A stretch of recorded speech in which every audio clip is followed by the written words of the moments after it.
My name's Claire Monroe. I'm 39 years old, living in Boston. And I used to think I had a marriage people envied. Successful husband, dream home, a complete family. After 10 years of marriage, I was always the one who remembered our anniversary. This year was no different. I came home early from a conference in Dallas, carrying a small gift and a smile, looking forward to seeing his surprise. But when I opened the bedroom door, there were no flowers, no candles. My husband and my own niece in each other's arms, on the very bed where we said our vows. You might think that was the worst part. It wasn't. That moment awakened a different version of me. A woman who didn't break, but plotted a response to the very end. If you want to know what I did after that ruthless betrayal, listen closely to the rest of this story. I used to believe that if I tried hard enough, if I gave enough, love would be the safest thing in my life. Aubrey came to live with me when she had just turned 22. My sister, Linda, was going through a messy divorce with her second husband at the time. She'd lost her job, lost her home, lost her direction. And Claire, the successful sister, once again became the shelter for the family. I didn't hesitate. Despite a packed work schedule, I cleaned out the guest room, helped Aubrey apply for internships, shared every meal, every small trip, as if she were my own daughter. There were nights Aubrey cried on my shoulder over her first heartbreak. I held her tightly and said, "You don't have to become anyone else. You just have to live true to your heart." I never expected her heart would one day choose to stab mine. And Nathan, the man I once loved more than myself, he was never the romantic type, but once I believed we had true companionship. I was the one who withdrew my initial investment to help him open his architecture studio, back when no one else believed in him. I co-signed on his first business loan because I trusted his talent, and when the firm grew, I quietly celebrated for him, never asking, never calculating. My family used to joke, "Claire already has everything, she should pass her luck on to someone else." Everything? I used to swallow cold dinners in my office because by the time I got home at 10 p.m. the only light on was from Nathan's office. Not because he was waiting for me, but because he was up working on his side projects. I tormented myself over not having time for children, thinking, if I took even a year off, everything would fall apart. That so-called everything they talked about was just a shell I built, so no one would see how lonely I was in the home I created. Aubrey once told me I was the strongest woman she'd ever known, probably because she never saw me cry.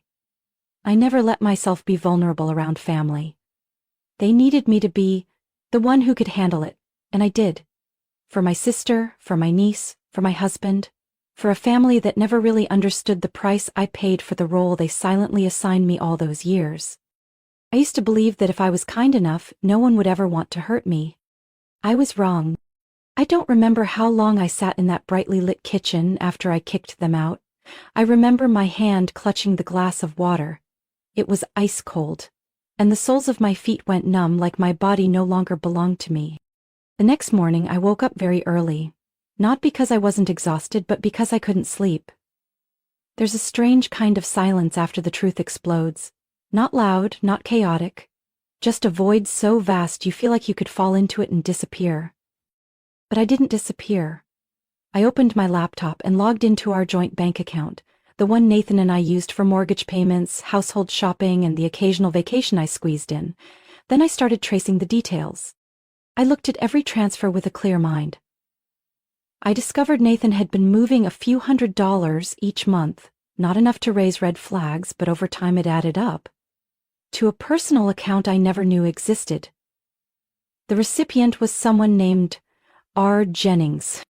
The name meant nothing until I found the real estate transaction record, a small apartment in Vermont, registered under Rebecca Jennings, but with Nathan's signature on the personal loan agreement. A move far too familiar. It was exactly how I once helped him start his own firm. I then checked the photo cloud, automatically synced from Nathan's phone to our shared account, though he rarely noticed. The pictures didn't just feature Aubrey. There was another woman, dark hair, sharp features, standing next to Nathan in front of a wooden cabin. In another shot they were walking through the snow, holding hands, like they were living a life untouched by anyone else. And then, a third woman appeared, younger, probably an intern. I spotted her in a group photo at Nathan's office, a celebration of a successful project. The way her eyes followed Nathan reminded me of how I used to see him when I was in love. I didn't feel pain anymore, only a chill. In one of the email files I found, there was a thread between Nathan and a financial attorney. Not the family lawyer we usually used. Nathan had already started the process of transferring a portion of the studio's ownership to someone else. Quietly, bit by bit, like he was clearing the path to disappear. I laughed. Turned out, the day I caught him with my niece wasn't the end, it was just the key that opened the door to everything I'd chosen to ignore. As a financial planner, I was used to analyzing small numbers, cold data lines, but when those numbers became the map of betrayal, the step-by-step exit plan to leave me without warning, it was no longer just data. It was evidence, a wake-up call, a second knife, deeper, not to the heart, but to the mind. I didn't tell anyone right away. For the next 10 days I moved like a shadow, still going to work, still greeting coworkers, still signing contracts on time. But underneath that calm surface, every cell in me was focused on one goal: counterattack. The first person I called was Jenna Harris, my best friend since college and one of the most respected divorce attorneys in Massachusetts. We'd weathered many storms together, but this time, I didn't need a friend to cry with. I needed someone who knew the law, and knew me. I brought all the evidence: financial documents, photos, transaction history, even a voice recording of a call between Nathan and a woman named Elise. Just minutes after reviewing the file, Jenna looked up at me, her voice low. "Claire, do you realize what you're holding? This isn't just about divorce anymore. This is a deliberate character takedown campaign, and with what you have, you could absolutely pull it off." We started with the foundation, legal and financial. Jenna guided me in filing a request to freeze asset transfers under the pretext of ongoing investigation. At the same time, she advised me not to file for divorce immediately, but to stay in control and force Nathan to show his cards first. The next layer was social, and it didn't come from a media campaign or social networks. It started with women like me. I traced Nathan's past transactions and, from the names of restaurants and hotels, identified 3 faces that showed up repeatedly. One was a marketing executive, one an interior designer, and the last made my blood run cold when I saw her name: Rachel Givens. Rachel had been my assistant for almost a year, a bright, driven young woman who often asked me about fundraising for her startup. I cared for Rachel like a younger sister, even wrote her a recommendation to a major investment firm. She left the company suddenly, with no explanation. I didn't ask, thinking it was a personal decision. Now I knew why. I found Rachel through LinkedIn. My message was short and simple: "I'm not reaching out to blame you, I just want the truth. If you're willing, we can meet one afternoon, wherever you choose." Rachel agreed. We met at a small cafe by the Charles River. She was thinner than I remembered, her once bright eyes now tired, but still sharp, like someone who knew exactly where they'd been hurt. I handed her an envelope containing photos of Nathan with other women. Rachel stared in silence for a while, then said, "I knew. I used to believe I was the only one. I really thought he was serious, especially when he promised to invest in my startup if I left your firm. But after a few months, everything just faded.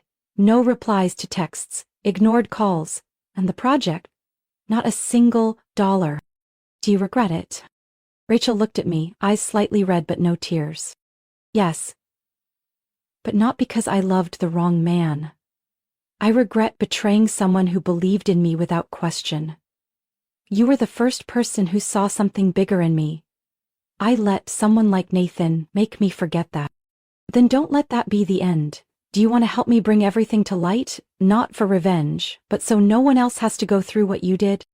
Rachel nodded, without hesitation. Over the next 3 days, I met with the other 2 women. Each had her own story, but the structure was identical: seduced, emotionally drained, and abandoned. None of them had met each other. None of them realized they were part of a pattern. I gathered testimonies, emails, text messages, receipts, everything that proved Nathan wasn't just a cheating husband but a calculated manipulator who knew how to choose his moment, target vulnerabilities, and quietly turn the women around him into silent casualties of a game only he knew the rules to. I didn't have to tell them what I planned to do next. They all said the same thing. If you need me to be a witness, say the word. That night, I stood in front of the mirror for nearly 20 minutes. Not to pick a dress, but to decide which face I'd wear. I'd attended events like this many times before, playing the role of the accomplished wife, quietly standing beside the celebrated husband.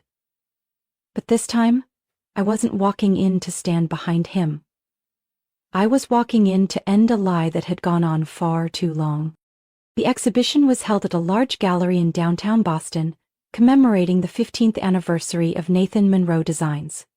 Guests included the entire architecture scene, trade press, investors, former and current clients, all people who once saw Nathan as the model of a successful entrepreneur and devoted husband. I arrived early, parked my car, wore a charcoal beret and the deep blue silk blazer Nathan once told me made me look too cold. I chose that coldness on purpose. As I entered the main space, I spotted him chatting with a group of young architects, that familiar smile, arms loosely crossed to seem approachable. He hadn't seen me. I didn't approach. I walked straight to the tech control table at the back of the hall, where a staff member was reviewing the slideshow files for the central LED screen. I gave a soft smile and handed over my speaker credentials, something Jenna had arranged through an anonymous sponsor. "Excuse me," I said calmly. "I'd like to update my slideshow. This is the latest version." I handed over a small silver USB drive, no questions asked. 20 minutes later, the soft music faded. The MC took the stage to introduce Nathan, the founder, the visionary, the man who laid the foundation for dreams to take shape. He walked up to applause, and I stood at the very back, glass of water in hand, waiting. His speech was like always, confident, smooth, pleasant. He spoke about sustainable urban design, about uncompromising belief in beauty. Then the lights dimmed for a slideshow showcasing the firm's signature projects. But the first slide wasn't a building. It wasn't a design. It was a screenshot of an internal email titled Vermont Villa Draft Private Client. In the corner was the Nathan Monroe Designs logo. At the top, a timestamp. The draft created during business hours, using a company technician's account. Then came a series of images, hotel receipts, photos of Nathan walking with a woman toward the cabin featured in the design, and bank transfers from the company's account to a personal one under the name R. Jennings. Not a sound in the room, only the soft, steady click of slides advancing, each one a brick crumbling in what used to be a carefully built reputation. The final image was a summary chart. Date, time, private project, misuse of company resources. When the lights came back on, Nathan was still on stage, pale, arms limp at his sides. His eyes scanned the room as if he couldn't believe what had just happened. Then, he saw me. I didn't flinch. I met his eyes and held my ground, a silence filled with weight, the kind that only comes from someone who's been dismissed too long and was finally reclaiming her voice. A murmur rose behind me. Then another. Investors started whispering, some pulling out their phones, no doubt texting. Jenna once told me, "When people with money lose faith, careers collapse faster than any scandal ever could." I turned and left the hall before the MC could step in to recover. I didn't need to stay to hear Nathan's excuses. No excuse held weight when the truth had just been broadcast on a 6-meter screen in the middle of downtown. And this time, he couldn't shut it off. Couldn't delete it, couldn't rewrite it. I walked out. The wind was cold, but no longer cutting. The call came on a Monday morning, just as I was making coffee in a kitchen that hadn't seen Nathan in nearly 2 months. Linda's name flashed across the screen. I let it ring until the 3rd time before picking up. Her voice came through like someone running from themselves. "Claire, can we talk? I don't know where to begin. It's about Aubrey. She was recently kicked out of her museum internship. They didn't give a clear reason, but I know. Her friends have started to pull away, some even sent angry messages. She's falling apart. She's not eating, not sleeping, just locking herself in her room. Linda's voice cracked at the end of her sentence. I stayed silent. Not because I didn't feel pain. There was simply nothing left to say with surprise anymore. I had known this moment would come. Claire, I know you're angry. You have every right to be. But would you be willing to meet the family, just once? I think they need to hear it from you, not through the media, not from gossip, but from you, from the person who was hurt the most. I took a deep breath, then agreed. We chose Saturday afternoon at my parents' house in Newton, the old, warm home where my sister and I grew up. When I arrived, the air inside was heavy, like everyone was holding their breath for something inevitable. My parents, older and frailer than I remembered, sat still at the long wooden table. Linda stood in the corner, her face pale as if recovering from a long illness. Aubrey, dark circles under her eyes, tangled hair and a sunken face, curled up at the end of the table. Her eyes stayed fixed on the table. I remained standing. I placed a thick file folder on the table, opened it and pulled out each document one by one. Restaurant receipts with the cardholder name listed as Nathan Monroe, signed for private client use on the payment slips, screenshots of messages with dates, times, words, and locations, disturbingly intimate conversations between Nathan and Aubrey. While I was away on a business trip in Houston, bank transfers, wiring money into Aubrey's personal account from Nathan's company account, labeled as art research support, and finally, photos, the two of them walking hand in hand outside the Vermont cabin. The angle was tilted but clear enough. In one picture, Nathan leaned down to kiss Aubrey's forehead. Aubrey trembled as she reached for the papers, then pulled her hand back. Linda covered her mouth with one hand, tears spilling silently. I looked around the room. Every piece of evidence is here, not because I need you to know what happened, but because I need you to see clearly. I don't retaliate with rumors. I fight back with the truth. A long silence followed. I spoke slowly, each word pulled from my chest. You might ask why I made a scene, why I didn't let it pass quietly. But don't ask why I chose to act, when the two people I loved most were the very ones who destroyed me with their betrayal. Linda broke down. Aubrey buried her face in her hands. My father quietly pushed a glass of water toward me, but I didn't touch it. I hadn't come to negotiate. I came to end the illusion this family had lived in for far too long. And in that moment I was no longer the obedient daughter, the responsible sister, or the forgiving aunt. I was simply a woman standing among the ruins of herself, choosing not to step back. The meeting happened on a Wednesday evening at 7 o'clock. Nathan arrived on time, just as I expected. He was always punctual in situations he couldn't control. I greeted him in the living room, the one that used to display our wedding photo, now just a bare wall. The coffee table was cleared off, with only a single black folder and 2 glasses of water. I didn't want anything distracting from the focus of this conversation. Nathan wore a white shirt, collar unbuttoned, sleeves rolled up. He looked tired. No trace of his usual polished look. I noticed the dark circles under his eyes, his hair grown out, untrimmed. But I didn't ask. I wasn't there for small talk. I gestured for him to sit, then slid the folder toward him. These are the divorce terms I'm proposing. He didn't open it right away. He just looked at me, voice hoarse. Claire, does it really have to be like this? I didn't answer. I let the silence stretch just long enough for him to understand that any justification was now worthless. Finally, he opened the folder. His eyes scanned the first few lines, then froze when he reached the asset division section. I spoke, calmly. You'll retain 10% of the total marital assets. That includes your former shares in the company, real estate investments, and your share of the undistributed profits from the past 3 years. This house belongs to me. And the company I'm building, you will have no rights to interfere in any form. I pulled out another envelope from my bag, this one gray. If you don't agree, here's the contingency plan. A file documenting your misuse of company resources for personal purposes, including images, internal emails, and falsified work logs, will be submitted to the Architectural Ethics Board. I paused. I also have enough documentation to send to the IRS should they take interest in the misreported expenses from your studio over the past 3 years.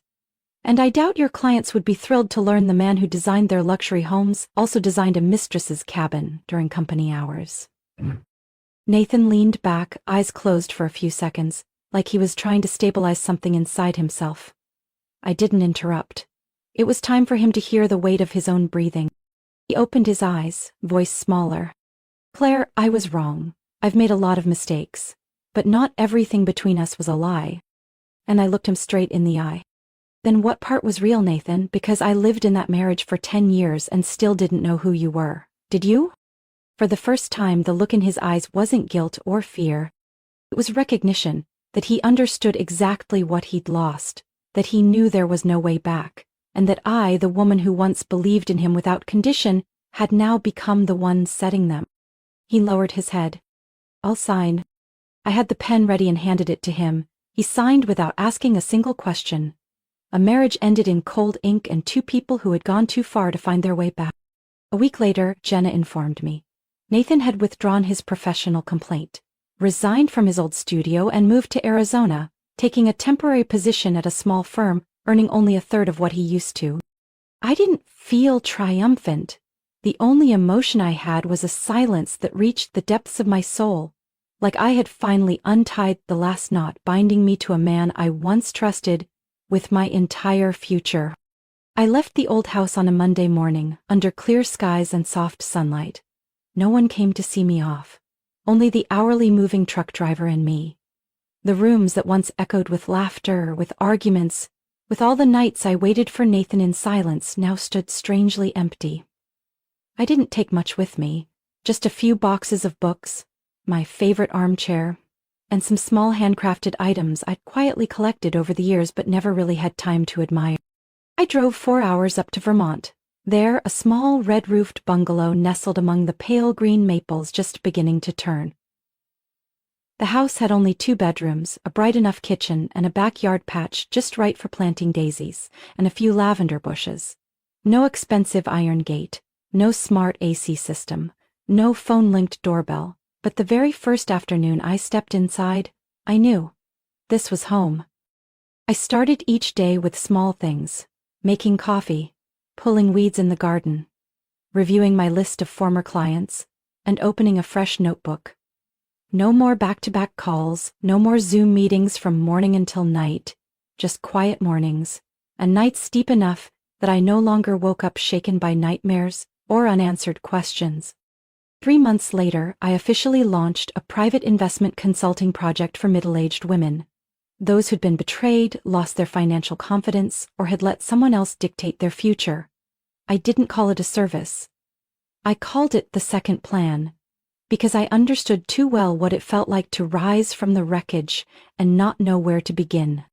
The first sessions had only a few women, a wife recently divorced after 25 years, a retired teacher who had been conned out of her savings, a Mexican-American nurse raising 2 children alone. They weren't like me, but the grief in their eyes was the same. I told them how I once let myself believe someone would always handle the logistics of life. I spoke plainly about what I did after my divorce, from analyzing personal assets and reworking priorities to reclaiming control through the smallest numbers. Not to prove I was strong, but to show them that starting over is never out of reach. Gradually, thank you emails came more often. The talks grew more regular. At local libraries, women's centers, even in small town halls where single mothers gathered to share parenting stories. Each time I stepped off stage, I felt like I reclaimed a little more of myself. No longer Nathan Monroe's wife. No longer the woman from the media scandal. Just Claire. The woman who knew what she wanted and knew she could get there, even alone. There were a few men, too, some attending the talks, some lingering during breaks, pretending to ask about risk fund allocations, then casually asking for my email. A doctor divorced 2 years ago, a library director with a warm voice and an easy laugh. They were respectful, thoughtful, never pushy. Some left cards. Some just said, if you ever need help fixing a faucet, just call. I smiled, grateful, but didn't open up. Not because I'd lost faith in love, but because I didn't need it to define myself. I was replanting a garden once trampled, and before letting anyone step into it, I wanted to make sure the soil was strong enough to bloom again. I received Aubrey's letter on a late autumn morning. Cream-colored envelope, slanted handwriting I knew well, no return address. But the way she wrote Aunt Claire on the corner told me everything.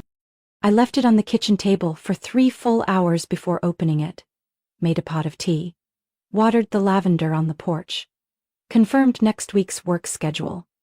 I did everything I could to delay, not because I was afraid, but because I knew one late apology could shake someone who'd fought hard to stand upright. The letter was 12 pages long, no embellishment, no dodging. Aubrey wrote about what happened after that night at the exhibition. When everything started to fall apart, Nathan cut off contact just 2 months after his license was suspended. No goodbye. He simply vanished. Blocked her number, moved out of state. All those promises about the little house, the art project, the whispered plans for Europe, had never been real. All she got were reversed credit card bills in her name and an unsigned rental agreement on an apartment she couldn't keep. She wrote, "I know you'll never see me the way you used to, and I don't blame you. I just needed to tell someone that I know what I did. And I'm sorry." I didn't cry, my hands didn't shake, but when I folded the letter I had to sit still for a long time, my chest tightening like something heavy was pressing down. Aubrey used to rest her legs across mine during movie nights, mouthful of popcorn, giggling. I took her to her first college orientation, taught her how to tell the difference between someone who likes you and someone who truly cares. I never thought I'd one day have to teach her the cost of betrayal. A week later I got a message. "If you're willing, I'd like to meet. Just once. To look you in the eye and tell the truth." I replied, "Saturday. That little cafe by the forest edge, 3 p.m. Aubrey arrived on time, thinner. No heavy makeup, no trendy accessories. Just a girl in a gray sweater and faded jeans. She sat across from me, hands clasped tight on the table to stop them from shaking. We didn't exchange pleasantries, we just looked at each other. The moment was so quiet, I could hear the clinking spoon from the next table. She spoke softly. "I didn't come here to ask for forgiveness. I just wanted you to know I understand. That I've lived long enough with what I did to realize the real cost isn't losing someone. It's losing the part of yourself you once took pride in." I let her words hang in the air, untouched. Then I answered, "I don't carry hatred, Aubrey, but I also don't carry you in my life anymore." She pressed her lips together and nodded slowly. "I understand, and I accept that." Ah. We sat for a few more minutes. She told me she was back in school, living with her mother, working part-time at the town library, that she was learning how to live without anyone telling her she was special. I told her I was doing fine. Still planting, still working, still drinking afternoon tea like always. As we got up to leave, Aubrey gently placed another letter on the table. "This is for me, but I want you to have it if you'd like, in case one day you need to know that I didn't waste the lesson you forced me to learn." I never thought I'd write a blog. Back in my Boston days, I lived behind spreadsheets, analyzing, forecasting, adjusting. Numbers were silent. They didn't tell stories, didn't protest, didn't expose. They were just right or wrong, and I felt safe there. But on a winter morning, sitting in my quiet kitchen, I opened my laptop and typed my very first headline. "How many times do you have to be stabbed before you learn to turn around?" I didn't name names. No Nathan, no Aubrey, no tabloid-worthy drama that once splashed across headlines for weeks. I simply wrote about what it feels like to be betrayed by those who once spoke your name with gentleness, and about rising not from rage, but from the realization that you cannot live forever in the role of the victim. I shared what it meant to start again. A garden, a little house, a new path I chose, not one handed to me. I wrote about the women I'd met at my workshops, those quietly picking up the pieces of their lives with trembling hands that never stopped trying. And I asked, why are the people who hurt the most often the ones who stay the quietest? That post was shared more widely than I ever imagined. Some wrote thank you notes, some shared their own stories. Even some men, those who once stayed silent about their own wrongs, sent brief, quiet apologies. No one knew the author was Claire Monroe, the woman once caught in a family scandal that shook Boston's architecture scene, and I didn't need them to know. Because the validation I sought was never external. One afternoon, when the soil softened after the last frost, I rolled up my sleeves, pulled on gardening gloves, and planted the first lavender shoots in the backyard. Their scent rose gently, like a reminder that even the past can soften if we learn to listen to it without letting it scrape us raw again. Beside me was the draft sketch of a senior living home my team and I were designing. Not a temporary shelter, but a real home, for older women abandoned by their children or with nowhere else to go. A place with trees, a tiny library, afternoon art classes, and chamber music on weekends. I named the project The Second Bloom. The financial fund I created post-divorce was the foundation for that dream. A portion of the profits from my one-on-one consulting and public talks went straight into that account, dollar by dollar. No noise, no fundraising campaigns. Just a quiet transformation of pain into hope. I know I can't save anyone from loneliness, but if I can create a place where they don't have to be lonely in silence, then maybe what I went through wasn't just loss. I planted the last lavender shoot, stood up, brushed the dirt from my hands, and looked up at the sky behind the roof. The late sun touched my arms gently. The breeze was cool, but no longer cold.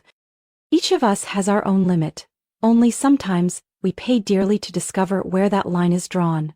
For me, betrayal didn't end in tears or rage. It ended with a choice, to rise, to answer not with vengeance but with a better life. And you? If one day, the person you trusted most turned against you, would you walk away in silence, or speak up to reclaim what you deserve? Share your thoughts in the comments. I'd love to hear your story, because sometimes the words of a stranger touch something deepest in our hearts. And if you'd like to keep following true, heartfelt, and thought-provoking stories about family loss and healing, don't forget to subscribe to the channel. Every story is a slice of life, and somewhere in what's to come, you might just find yourself.